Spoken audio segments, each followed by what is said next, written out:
परम पिता परमात्मा पूर्ण ब्रह्म सारी सृष्टि के रचनार कबीर देव, कबीर साहिब, कबीर परमेश्वर जी की असीम रजा से आप सभी पुण्यात्माएं ये अमृत ज्ञान सुनने के लिए उपस्थित हुए। परमेश्वर कौन है, कैसा है, वो कहाँ रहता है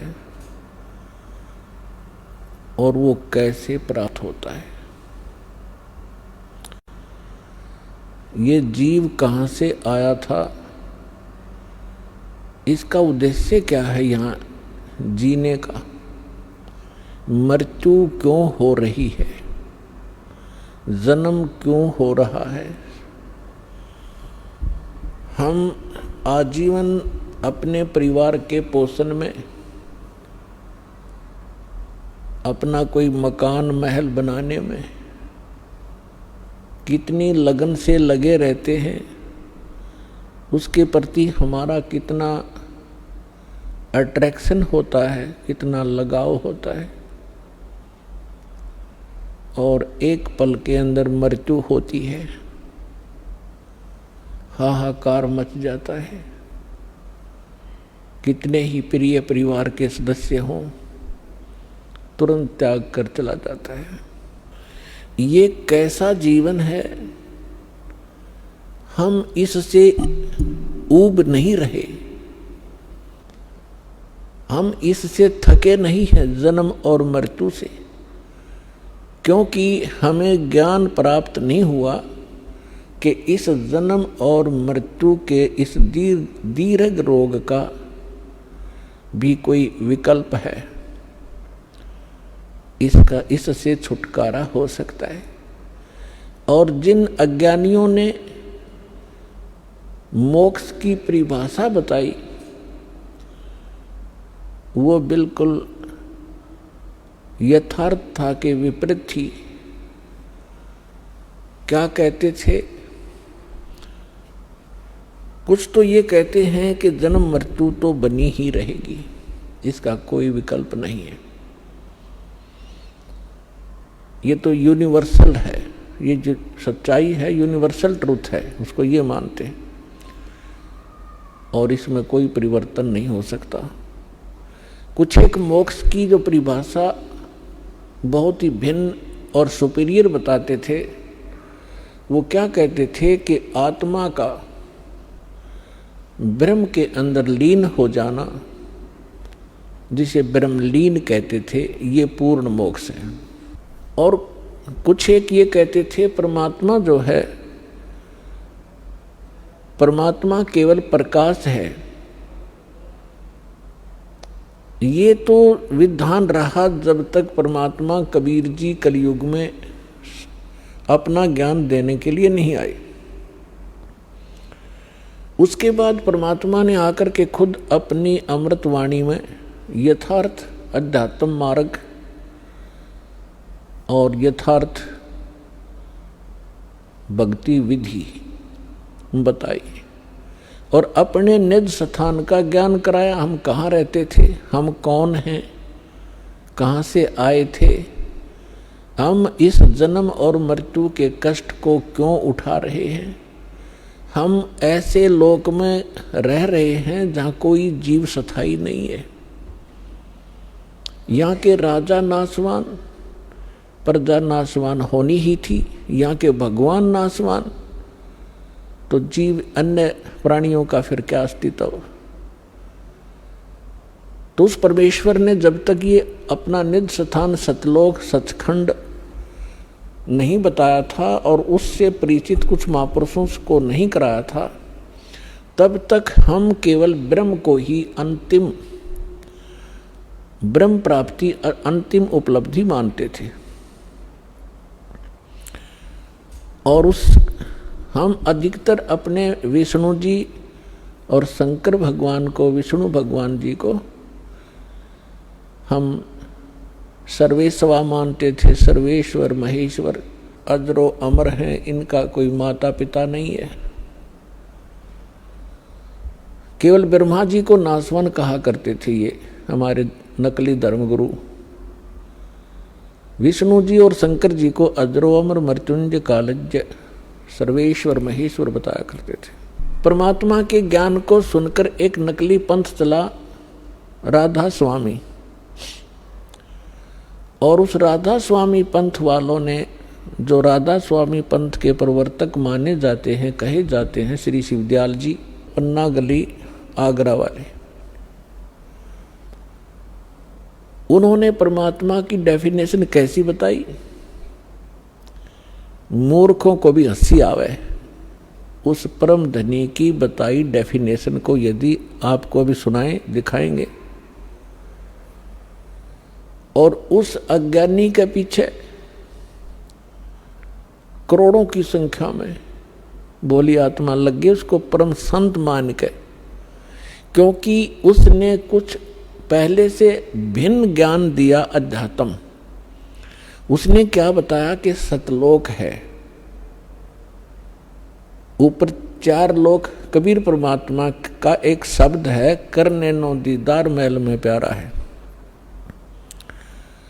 उसको पढ़कर अपने अज्ञान के आधार से उसको डिफाइन किया, उसका अनुवाद किया।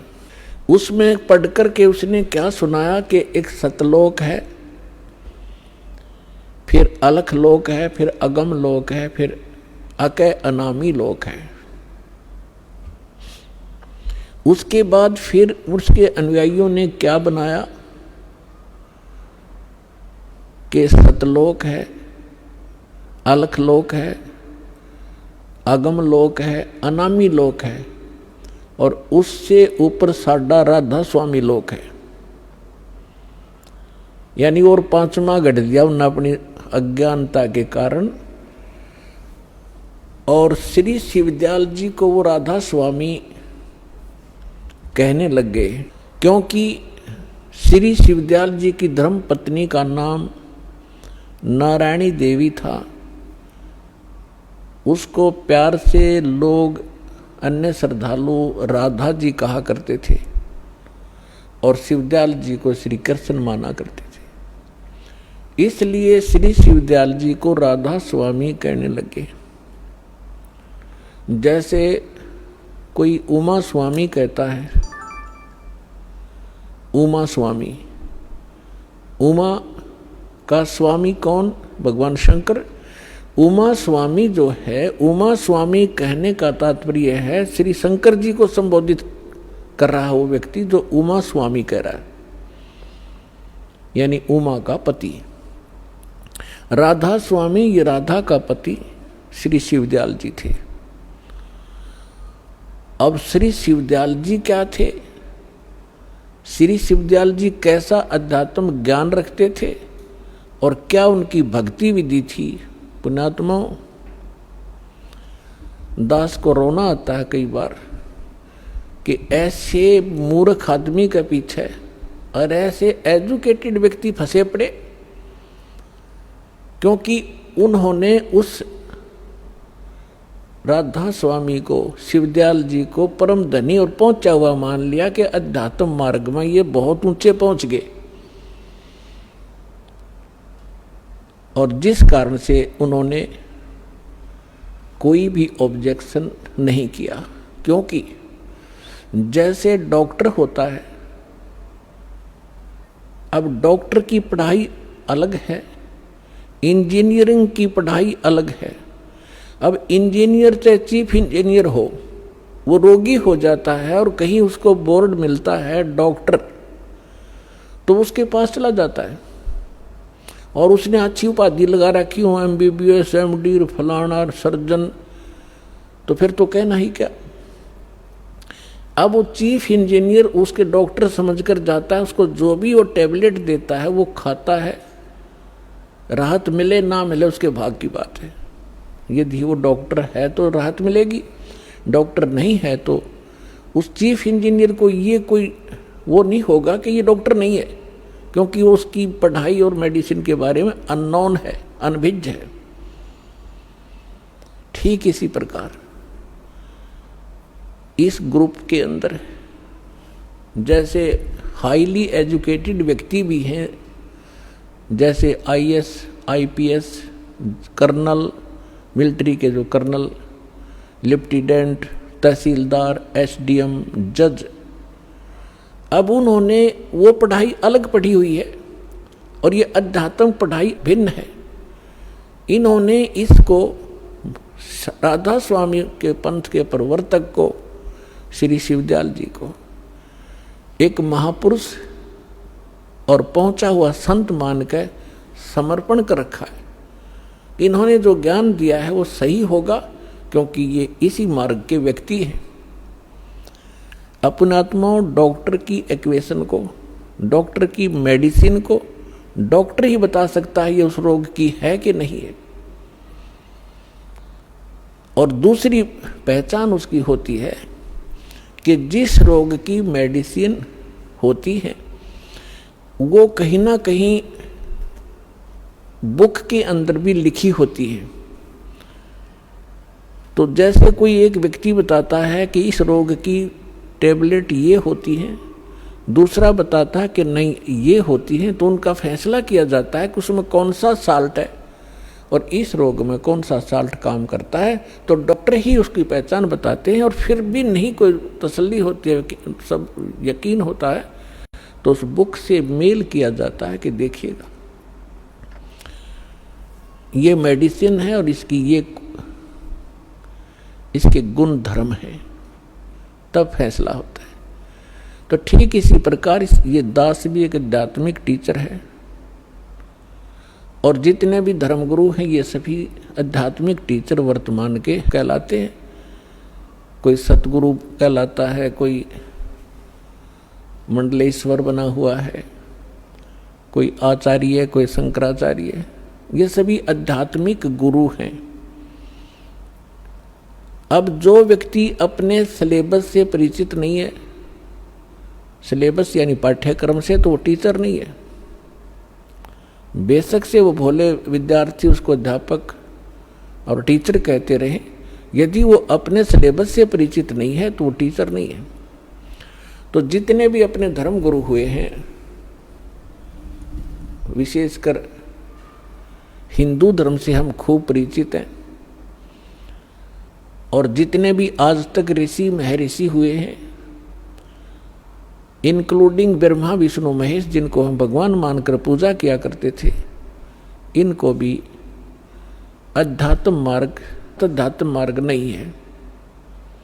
केवल उन महापुरुषों को छोड़कर जिनको परमात्मा स्वयं आकर मिले थे, उनको अपने यथार्थ स्थान सचखंड सतलोक में लेकर गए थे और अपने से परिचित करवा के उनको वापस छोड़ा था।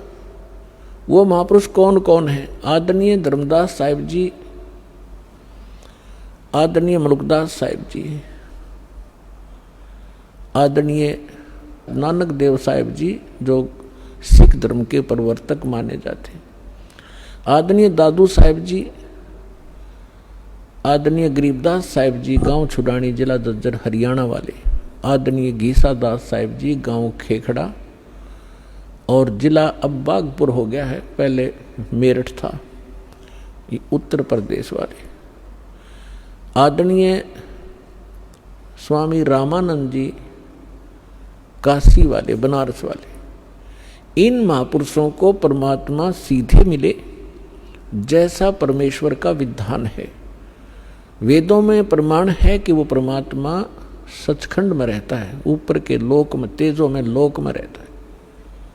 वहां पर एक बहुत बड़े गुम्बद में, एक बहुत बड़े सिंहासन पर और मुकुट समेत विराजमान है, जैसे राजा विराजमान होता है अपने तख्त पर, अपने सिंहासन पर। ऊपर छत्र है उस मालिक के सिर पे। परमात्मा मनुष्य सदृश है, नर आकार है। वो वहां से गति करके आता है, वहां से चलकर आता है, सशरीर आते हैं भगवान और अच्छी आत्माओं को मिलते हैं, दृढ़ भक्तों को मिलते हैं। वेद प्रमाणित कर रहे हैं कि परमात्मा ऐसी लीला करता है, और पुण्यात्माओं, विश्व का कोई भी व्यक्ति ऐसा नहीं है जो वेदों को, श्रीमद् भगवत गीता को ये कहे कि ये व्यर्थ है, इनका ज्ञान सही नहीं है। और विशेषकर हमारे हिंदू धर्म के अंदर तो इस सिरोधार्य हैं ही हैं। तो पुण्यात्माओं, प्रथम तो हमारे को ये पहचान होनी चाहिए कि हु इज गॉड, कौन है परमात्मा और कैसा है, कहाँ रहता है, परमात्मा की आवश्यकता क्यों है। उसके पाने के लिए राजाओं ने राज त्याग दिए और ऋषि महर्षियों ने आजीवन अपनी साधना करके शरीर खत्म कर दिए। तो कैसा है वो भगवान, कैसा है वो स्थान जिसके लिए ऐसी नौबत सहन करनी पड़ी और लगे रहे, आज तक हम लग रहे हैं। तो इसलिए वो फिर मिलता कैसे है? जिस समय आपके ये सभी शंका समाधान हो जाएंगे, सभी कंसेप्ट क्लियर हो जाएंगे, तब तो आप भगत बनोगे। श्रीमद् भगवत गीता अध्याय नंबर 2 के और श्लोक नंबर 46 में कहा कि अर्जुन, जिसमें तेरी बुद्धि भिन्न भिन्न प्रकार के भ्रमित करने वाले वचनों से हटकर एक अध्यात्म ज्ञान पर स्थिर होगी, परमात्म ज्ञान पर स्थिर होगी, तब तो तू योगी बनेगा।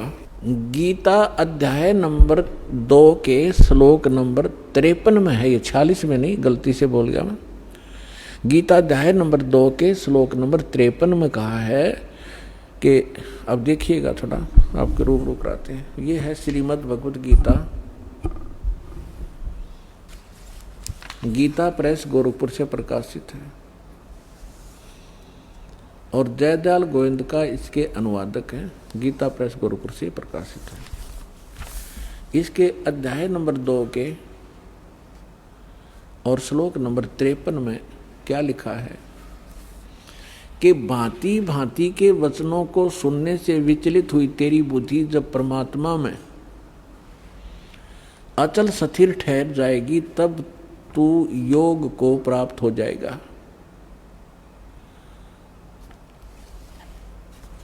अब गीता अध्याय नंबर 2 के श्लोक नंबर 46 में क्या कहा कि अर्जुन, जिस प्रकार बहुत बड़े जलाशय की प्राप्ति के उपरांत व्यक्ति की आस्था छोटे जलाशय में रह जाती है, यानी बहुत बड़ी झील मिल जाने पर, पहले जिस समय श्रीमद् भगवत गीता का ज्ञान बोला गया था, उस समय पूरे विश्व में सभी मानव इन सरोवरों के किनारे ही बसा करते थे, तालाबों के किनारे बसा करते थे, उसी से पीते थे, उसी से नहाते धोते थे, स्वच्छ जल होते थे, वर्षा खूब होती थी, वृक्ष बहुत ज़्यादा होते थे और वृक्षों पर वर्षा होकर के जड़ी बूटियाँ के साथ जल इकट्ठा हो, जड़ी बूटियों पर वर्षा होकर के वो जल बहुत ही अच्छा निर्मल और निरोगा होता था। वो एक तालाब, सरोवर या झील का रूप धारण कर लेता था और सभी उस पर आश्रित व्यक्ति जो भी जहाँ बसा है, यदि कोई छोटे जलाशय पर बसा है तो उसके लिए वो जलाशय उसका जीवन दाता है, उसके आश्रय वो जी रहा है। और उस छोटे सरोवर में, छोटे जलाशय में, छोटे तालाब में 1 वर्ष वर्षा नहीं होती है तो उसका जल सूख जाता है, तो उस पर आश्रित व्यक्ति दुखी हो जाते हैं, उनको त्राही त्राही मच जाती है और वो विनाश को प्राप्त हो जाते हैं। ऐसा उस पर आश्रित व्यक्तियों को भी पता होता है कि यदि वर्षा नहीं हुई 1 वर्ष तो अकाल गिर जाता है और अकाल में सैकड़ों, हजारों, लाखों की संख्या में प्राणी मर जाते थे।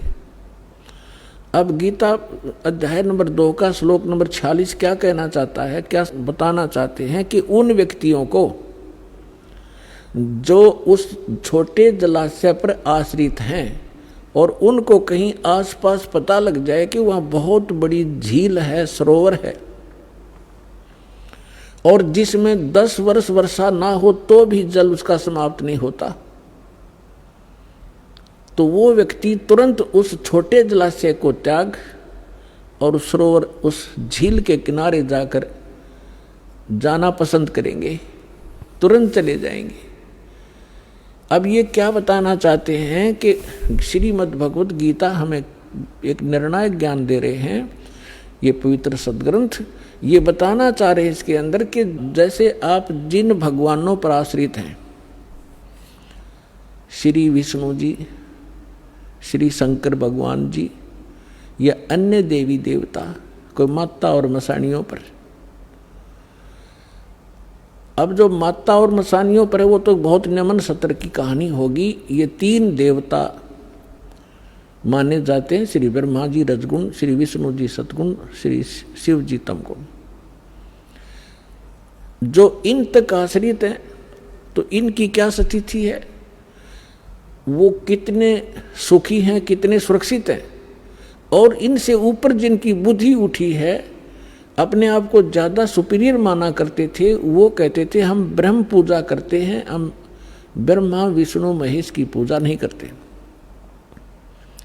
तो ब्रह्म क्या स्थिति है, ब्रह्म क्या है, ब्रह्म कौन है, किसको ब्रह्म कहते हैं? इस ब्रह्म से ऊपर परमात्मा से अतिरिक्त, कबीर भगवान से अतिरिक्त आज तक हमें कोई बताने वाला नहीं आया था। और परमात्मा से प्राप्त ज्ञान के आधार से ये नकली संत, ये नकली पंथ राधा स्वामी वालों ने सारी नकल करके और झूठी उसकी अपने सत्र का जो उसको परमात्मा के यथार्थ ज्ञान को भी उलझा दिया अपने गलत अनुभव के कारण। तो उस सारे उलझे हुए अध्यात्म ज्ञान को फिर से सेट करने के लिए इस दास को भेजा है कबीर भगवान ने, उस परम अक्षर पुरुष ने।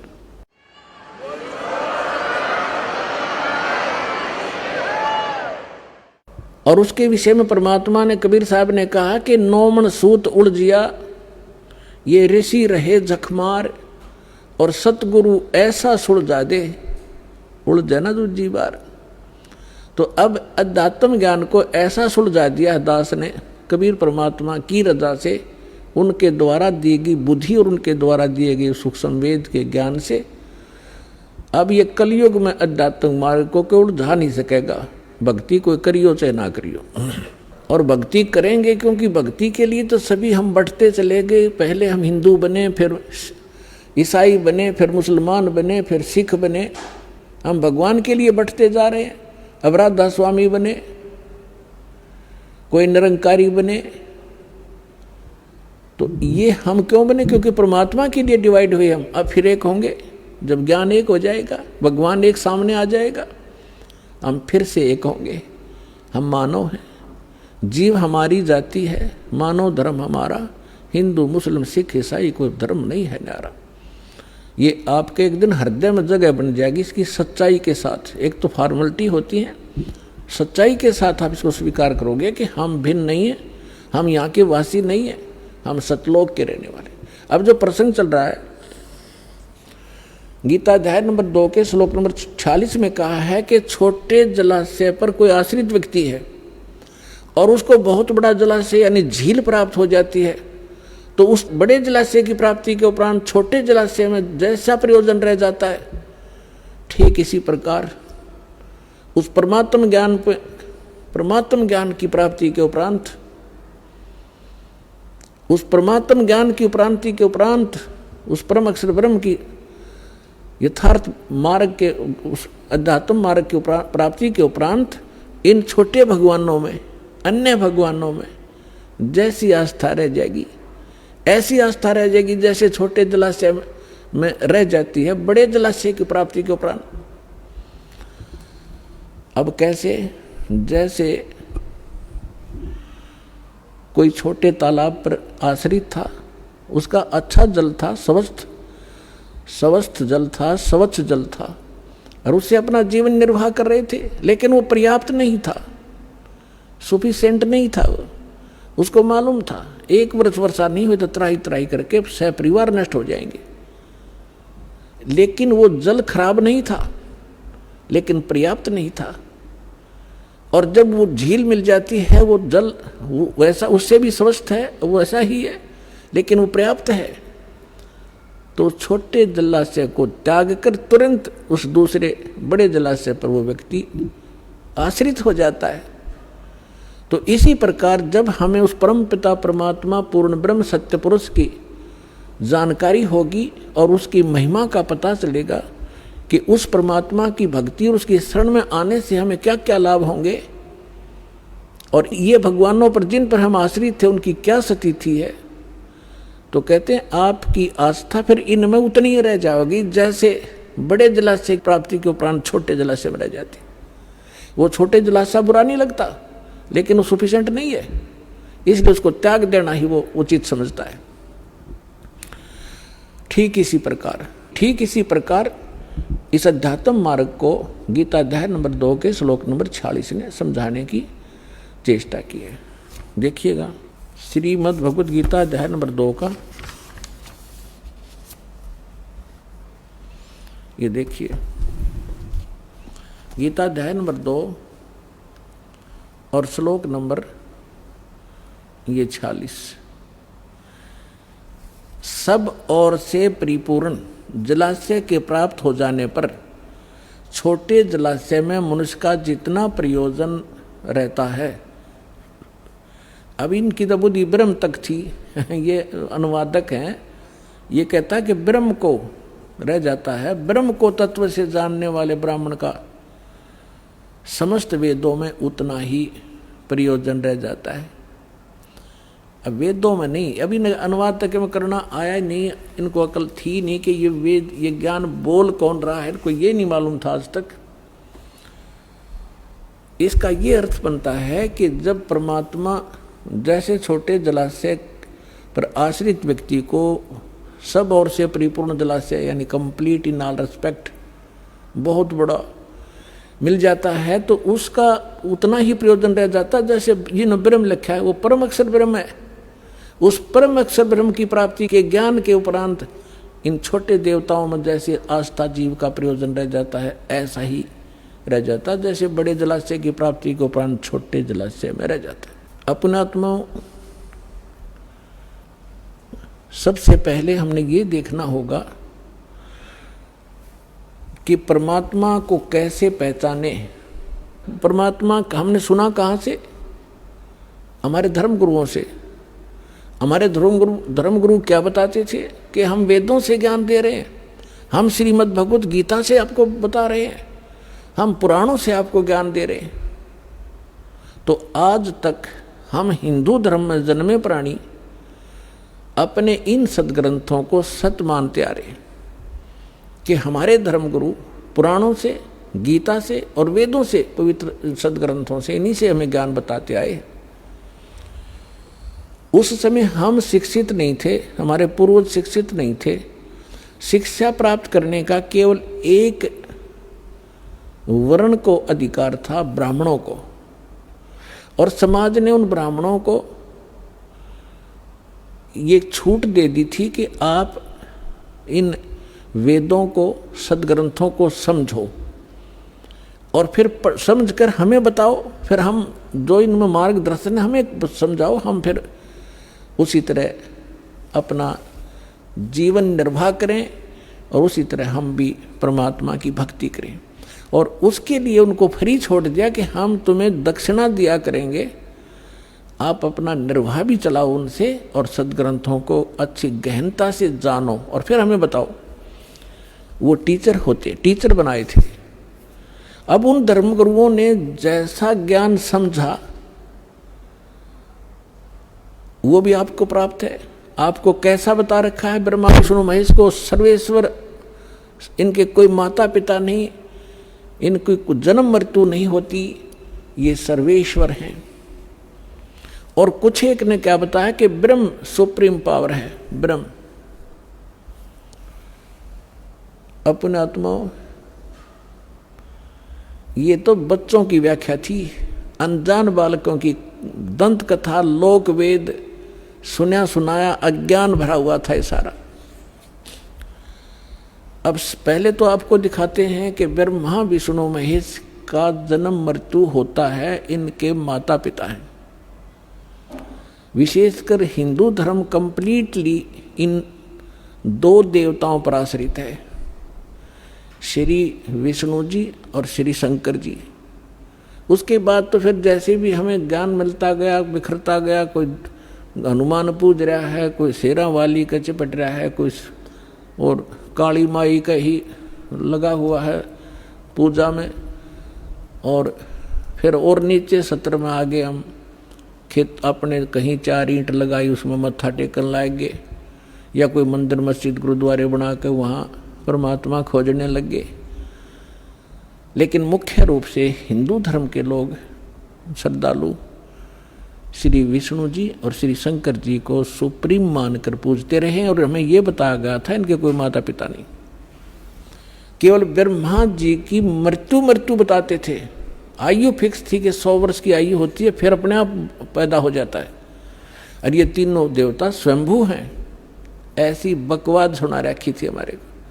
अब हमारे सदग्रंथ क्या बताते हैं, उनकी जीवनी क्या बताती है, उनकी इतिहास क्या बताता है, जिन सदग्रंथों को हम सत्य माना करते थे। देखिएगा, श्रीमद् देवी भागवत 3रा स्कंद, ये गीता प्रेस गोरखपुर से प्रकाशित है। ये देखिएगा, इसके ये सचित्र मोटा टाइप, केवल हिंदी, संपादक हनुमान प्रसाद पोदार, चिमनलाल गोस्वामी। और ये यहाँ से प्रकाशित है, मुद्रित और प्रकाशित। ये गीता प्रेस गोरखपुर से है। गीता भवन कार्यालय कोलकाता का संस्थान, गीता प्रेस गोरखपुर। इसके 123 पृष्ठ पर ले चलते हैं आपको, बिल्कुल 2 मिनट में सारी कहानी समझ में आ जाएगी। 123 पृष्ठ पे ये 3रा स्कंद। भगवान विष्णु अपनी माता दुर्गा की महिमा स्तुति करते हुए, उनकी स्तुति करते हुए बोल रहे हैं, तुम शुद्ध स्वरूपा हो, यह सारा संसार तुम ही से उद्भासित हो रहा है। मैं ब्रह्मा और शंकर, हम सभी तुम्हारी कृपा से विद्यमान हैं। हमारा आविर्भाव माने जन्म, तिरोभाव माने मृत्यु। हमारा तो जन्म और मृत्यु हुआ करता है, केवल तुम ही नित्य हो, जगत जननी हो, प्रकृति और सनातनी देवी हो। ये प्रकृति शब्द याद रखना कि दुर्गा को प्रकृति भी कहते हैं। जिस समय दास आपको श्रीमद् भगवद गीता में यह सिद्ध करेगा कि ब्रह्मा विष्णु महेश की उत्पत्ति दुर्गा से हुई है और वेदों गीता में वर्णित है, उस समय प्रकृति शब्द आपका काम आओगा कि प्रकृति दुर्गा को कहते हैं।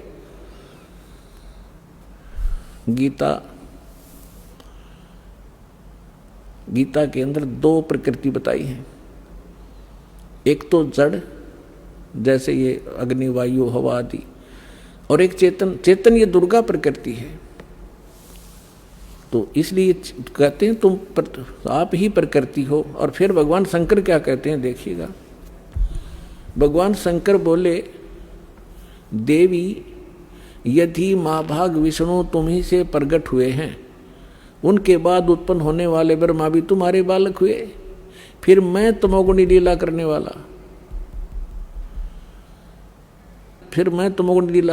वाला, शंकर क्या तुम्हारी संतान नहीं हुआ?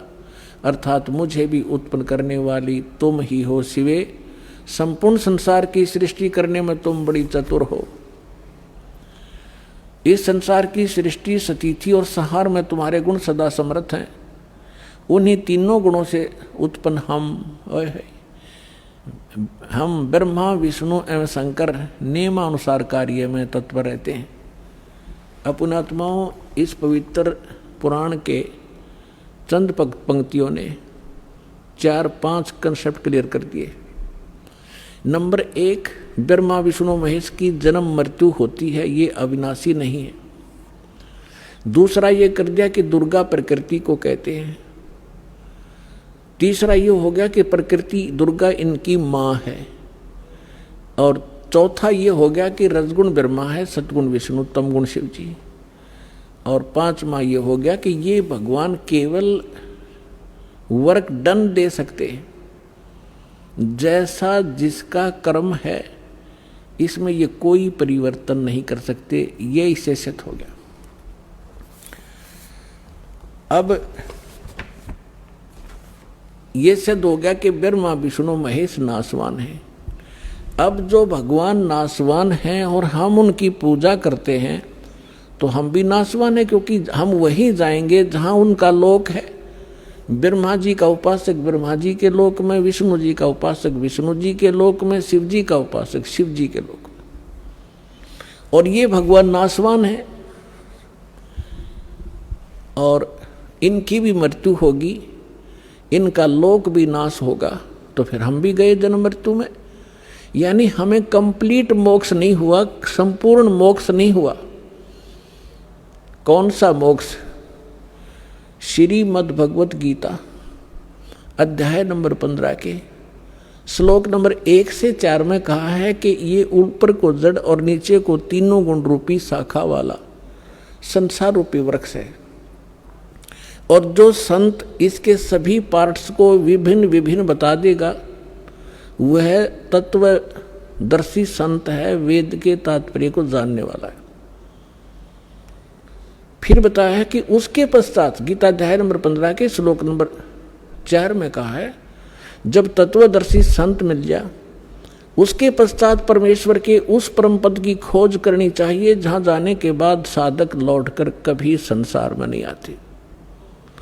और जिस परमेश्वर ने सभी ब्रह्मांडों की रचना की है, अर्थात जिस परमेश्वर से संसार रूपी वृक्ष की प्रवृत्ति विस्तार को प्राप्त हुई है, भावार्थ है कि जिसने सब ब्रह्मांडों की रचना की है वो कंप्लीट गॉड है, वो पूर्ण परमात्मा है। केवल उसी की भक्ति करो, गीता ज्ञानदाता स्पष्ट कर रहा है। और फिर कहता है कि अर्जुन चौथे अध्याय के 5 और 9 श्लोक में, दूसरे अध्याय के 12 श्लोक में गीता जी में, और 10वें अध्याय के दूसरे श्लोक में गीता ज्ञानदाता कहता, अर्जुन तेरे और मेरे बहुत जन्म हो चुके हैं, तू नहीं जानता मैं जानता हूं। अब जैसे हम श्री कृष्ण जी को मानकर चलें कि श्री कृष्ण जी गीता का ज्ञान दे रहा है, इन अज्ञानियों के आधार से हम चलें, तो भी गीता ज्ञानदाता तो अपने आप को कह रहा है मैं नासवान हूं, मेरी जन्म मृत्यु होती है। जिसकी स्वयं जन्म मृत्यु होती है और उसके उपासकों की भी जन्म मृत्यु होगी। गीता अध्याय नंबर 18 के श्लोक नंबर 62 में कहा, इसलिए कहा कि अर्जुन तू सर्वभाव से उस परमेश्वर की शरण में जा, तो उस परमेश्वर की कृपा से तू परम शांति को और सनातन परम धाम को प्राप्त होगा। और उसकी शरण में जाने से तेरा कंप्लीट पूर्ण मोक्ष होगा। अब वो परमात्मा कौन है, कैसा है, कहाँ रहता है, इसकी जानकारी कहाँ है? गीता अध्याय नंबर 4 के श्लोक नंबर 25 से लेकर 31 तक गीता ज्ञानदाता ने जानकारी दी है कि कोई तो केवल देवताओं की पूजा करके निश्चिंत है, और कोई स्वाध्याय करता है, जैसे कोई गीता का पाठ कर लेता है, कोई वेदों का कुछ मंत्र घोट लिए उनको रिपीट करता रहता है, स्वाध्याय करता रहता है, आवर्ती करता रहता है। और कोई केवल योग अभ्यास ही करता है, कोई प्राण अपान, इसकी अपान की क्रिया को, जैसे कुछ कहते हैं कि श्वास पर ध्यान रखो, बाहर आ रहा है अंदर जा रहा है, कोई बात हुई, ना ध्यान रखोगे तब भी ये तो आ जा रहा है। तो कहने का भाव ये है कि ये इस प्रकार की जो साधना करते हैं, कोई तपस्या करते हैं, घोर तप करते हैं, सब अपनी अपनी साधना को पापनाशक जानते हैं। यानी वो जो साधना जो कर रहा है उसने अंतिम मान रहा है, सही मान रहा है, यथार्थ मान रहा है।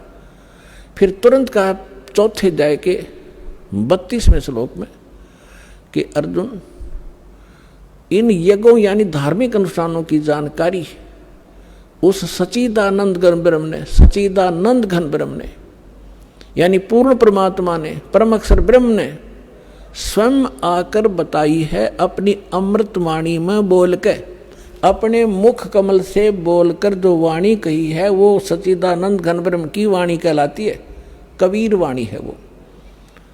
उसमें इन अध्यात्म यज्ञों का, अनुष्ठानों की विस्तार से जानकारी दी गई है और वो तत्व ज्ञान है। उसके जानने के बाद तो सब पाप कर्मों से मुक्त हो जाएगा।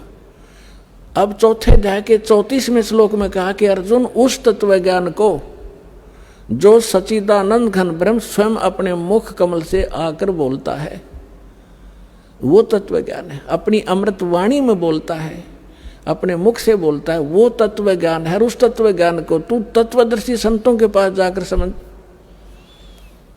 उनको दंडवत प्रणाम करने से, कपट छोड़कर उनकी सेवा करने से वह तत्वदर्शी संत तुझे तत्व ज्ञान का उपदेश करेंगे। अपने आत्माओं, ये श्री मद् भगवत गीता का अनुवाद कर्ताओं ने अपनी बुद्धि को श्री कृष्ण जी पर फिट रखा कि श्री कृष्ण जी गीता का ज्ञान दे रहे हैं, श्री कृष्ण जी परब्रह्म हैं, श्री कृष्ण जी ही पूर्ण ब्रह्म हैं। और इसी को आधार मानकर गीता जी का अनर्थ कर डाला इन्होंने अनुवादों का। अनुत्तम को और सर्वश्रेष्ठ लिख दिया। अनुत्तम शब्द एक चौथी कक्षा के बच्चे ने पूछ ले, भाई बेड, अंग्रेजी में पूछ ले किसी बच्चे को, गुड किसे कहते हैं और बेड किसे कहते हैं, उत्तम किसे कहते हैं, अनुत्तम किसे कहते हैं। उत्तम श्रेष्ठ, अनुत्तम अश्रेष्ठ, घटिया। अरे नाड़ियों ने, अज्ञानियों ने, अनुवादकर्ताओं ने अनुत्तम शब्द का अर्थ कर दिया जिससे उत्तम कोई और ना हो। है तेरा गजब है ये। अब थोड़ी सी झलक दिखाते हैं आपको कि गीता अध्याय नंबर 7 के श्लोक नंबर 12 से लेकर आपको 19 तक जानकारी देंगे आज। और जिसको सुनकर जो देखो पुण्यात्माओं, ये सत्संग है और ये ऐसा ज्ञान है, इसको समझने के बाद फिर संसार में कुछ भी समझना शेष नहीं रहेगा। पुण्यात्माओं, आप विद्यार्थी हैं, पूरे विश्व के मानव। आपको पोशाक अलग से मिली है। ये शरीर क्या है? एक चोगा है, चोला है। ये कवर हमारे ओरिजिनल शरीर के ऊपर, जो सूक्ष्म शरीर है उसके ऊपर ये कवर है, एक कपड़ा है। संतों ने इसको चोला कहा है। वस्त्र, गीता जी में इसको वस्त्र कहा है कि जैसे व्यक्ति पुराने वस्त्र त्याग कर नए वस्त्र ग्रहण कर लेता है, ये शरीर ऐसा है। तो ये जो ड्रेस आपको मिली है मानव वाली, आप विद्यार्थी हैं और आप अपना उद्देश्य भूल चुके हो क्योंकि आपको टीचर ठीक नहीं मिला। क्योंकि संसारिक व्यक्तियों के जो क्रियाएं हम देखते हैं, हम उसी में ढल गए कि बस इतना ही काम है हमारा। और कभी तीज त्योहार हुआ तो थोड़ा बहुत बना के अपने करके पूजा पाठ खा लिया, बस इतना ही काम है। बाकी हमारा काम तो यही है। संसारिक करते हुए हमने ये इतना ही मान रखा था, बच्चे हो गए, इनका पालन पोषण कर दें, इनका विवाह कर दें, फिर इनका संतान हो जाए, हम मर जावा, फाइनल हो गया। अरे ये तो स्टार्ट भी ना करा मनुष्य का काम हमने, ये तो पशु पक्षी भी कर रहे थे इसी काम को। तो हमें टीचर ठीक नहीं मिले, जिस कारण से हमारी रुचि नहीं बनी जितनी बननी चाहिए थी। अब यदि परमात्मा ने ये विशेष मनुष्य जीवन ना देना होता, इसका कोई विशेष कार्य ना होता, तो 84 लाख प्रकार की बना दी योनियां एक और बना देता उनके जैसी। ये उन पुण्यात्माओं को ये पोशाक मिली है जो बहुत पुण्यकर्मी प्राणी है, जो परमात्मा पाने योग्य नंबर प्राप्त हैं उनको, इसलिए उनको ये प्रवेश हुआ है इस भगवान वाली यूनिवर्सिटी में जिसमें परमात्मा पाया जा सकता है। उनको ये ड्रेस नारी मिलती है। स्कूल के बच्चे होते हैं, उनकी ड्रेस अन्य होती है, और अन्य जो बच्चे काम खेतों में करते हैं, मजदूरी करते हैं, उनकी ड्रेस अन्य होती है।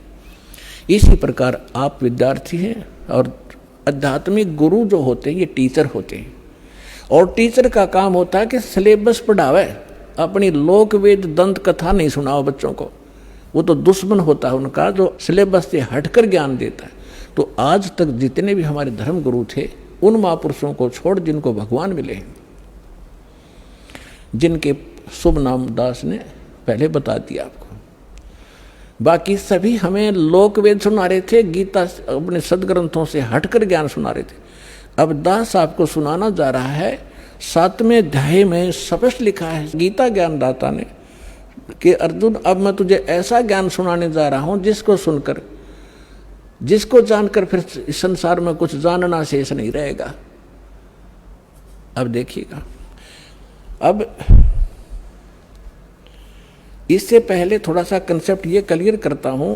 4थे अध्याय का 32वें श्लोक में इन्होंने गड़बड़ कर रखी है अनुवादकर्ताओं ने।